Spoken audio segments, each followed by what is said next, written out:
পিঠের বাম পাশের যে কাঁধের বাম পাশে এবং বুকে ছুরিকাঘাত করে এবং পরবর্তীতে তারা পালিয়ে যায়। 1 নম্বর যে আসামি আলামিন, তাকে আমরা কুষ্টিয়া থেকে গ্রেফতার করতে সমর্থ হই। সাভার মডেল থানাধীন আরাপাড়া নামক স্থানে গত 12 তারিখ রাত প্রায় 11টা থেকে 12টা এরকম সময়ের মধ্যে সাজ্জাদ নামে একজন, যিনি পেশায় একজন রঙের মিস্ত্রি, কাঠের রং মিস্ত্রি, তাকে ছুরিকাঘাতে হত্যা করা হয়। তো ঘটনাটি জানার পরপরই পুলিশ ঘটনাস্থলে যায় এবং প্রাথমিকভাবে তথ্য সংগ্রহ করে যে কারা এর সাথে জড়িত, কিভাবে ঘটনাটি ঘটেছে। তো তারই ধারাবাহিকতায় পুলিশ কয়েকজনের নাম পায় যারা এই ঘটনাটি ঘটিয়েছে।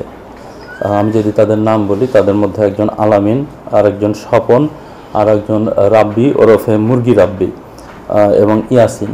এই 4 জনের নাম আমরা জানতে পারি এবং পরবর্তীতে এটি একটি মামলা রুজু হয় 302 ধারায়। তাতে এই 4 জনকে এজাহারনামী আসামি করা হয়। মূলত ঘটনাটি সূত্রপাত হয় 12 তারিখ সন্ধ্যা 7টার কিছু পরে। মূলত এই 1 নম্বর আসামি আলামিন এবং 3 নম্বর আসামি রাব্বি, আমরা জানতে পারি যে তারা বিভিন্ন সময়ে রাস্তায় যখন সাধারণ পথচারী যায়, সুযোগ বুঝে 2-1 জনকে থামিয়ে তাদের চাকু বা ছুরির ভয়ভীতি দেখিয়ে ছিনতাইয়ের মতো কাজ করে। তাদের বিরুদ্ধে সাভার সহ বিভিন্ন থানায় একাধিক মামলাও রয়েছে। তো তারা সেদিন সন্ধ্যায় একটি ব্যাগে কয়েকটি চাপাতি, চাকু এগুলি নিয়ে যাচ্ছিল। তখন এই ঘটনার যিনি ভিকটিম সাজ্জাদ, তিনি এবং তার 2-3 জন বন্ধুবান্ধব, তারা তখন এই বালুর মাঠের কাছাকাছি ছিলেন। অন্ধকার ছিল।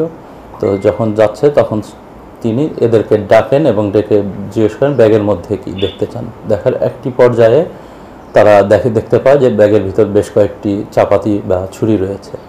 তখন তারা তাদেরকে খানিকটা শাসন করে বা থাপ্পড় দেয়, দিয়ে বলে যে এগুলি নিয়ে ঘোরাঘুরি যেন না করে।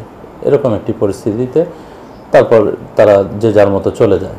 পরবর্তীতে এই আলামিন এবং রাব্বি তাদের সাথে আরও কয়েকজনকে সাথে নিয়ে তারা রাতে 11টা সাড়ে 11টার দিকে অতর্কিতভাবে এই ভিকটিম সাজ্জাদ এবং তার বন্ধু আরেকজন, তার নামও আলামিন, তাদের উপর হামলা চালায়।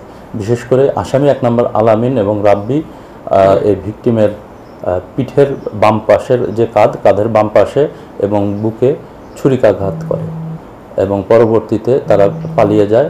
পুলিশ এই ঈদের পর দিনের এই ঘটনা গুরুত্ব সহকারে নিয়ে আমাদের একটি টিম করে দেওয়া হয় আমাদের ওসি সাভার মডেল থানা, তার নেতৃত্বে, এবং তার সাথে সাব ইন্সপেক্টর মনিরুজ্জামান খোঁজাখুঁজির এক পর্যায়ে এবং তাদেরকে আসামি গ্রেপ্তারের উদ্দেশ্যে বিভিন্ন স্থানে কিন্তু অভিযান পরিচালনা করে। আসামিরা ঘটনার পরপরই যেহেতু পালিয়ে যায়, বয়সে সকলেই 25 থেকে 30 বা 35 বছর বয়সী, তারা যথেষ্ট ম্যাচিউরড।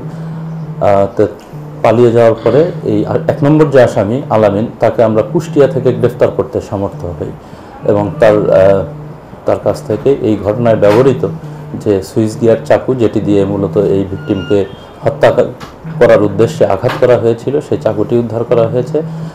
বাকি আসামিদেরকেও আমাদের অভিযান টিম কাজ করছে, অভিযান চলমান রয়েছে। আমরা দ্রুততম সময়ের মধ্যেই তাদেরকেও গ্রেপ্তার করতে সক্ষম হব।